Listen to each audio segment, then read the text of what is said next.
Saudi আরবের জেদ্দায় এক নির্মাণাধীন প্রকল্পে কাজ করার সময় হঠাৎ ১২ মিটার উঁচু থেকে পড়ে যান এক প্রবাসী শ্রমিক। গুরুতর আহত অবস্থায় তার দ্রুত চিকিৎসার প্রয়োজন দেখা দেয়, কিন্তু সড়কপথে ছিল তীব্র যানজট। সাধারণ অ্যাম্বুলেন্সে করে তাকে দ্রুত হাসপাতালে নেওয়া প্রায় অসম্ভব হয়ে দাঁড়িয়েছিল। ঠিক এমন সংকটময় মুহূর্তে ওই কর্মীর প্রাণ বাঁচাতে উড়ে আসে একটি এয়ার অ্যাম্বুলেন্স। সামাজিক যোগাযোগ মাধ্যমে ছড়িয়ে পড়া একটি ভিডিওতে এই হৃদয়স্পর্শী দৃশ্য দেখা যায়।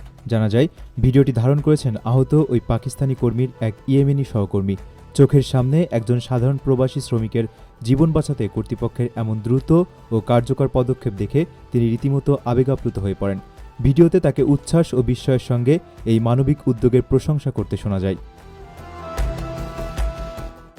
সাধারণত কোনো প্রভাবশালী ব্যক্তি বা উচ্চপদস্থ কর্মকর্তার জরুরি প্রয়োজনে এমন বিশেষ ব্যবস্থা নিতে দেখা যায়, কিন্তু একজন সাধারণ প্রবাসী শ্রমিকের জন্য যানজট এড়িয়ে এয়ার অ্যাম্বুলেন্স ডাকার এই ঘটনা প্রমাণ করে যে সেখানে মানুষের জীবনের মূল্য কতটা গুরুত্ব পায়।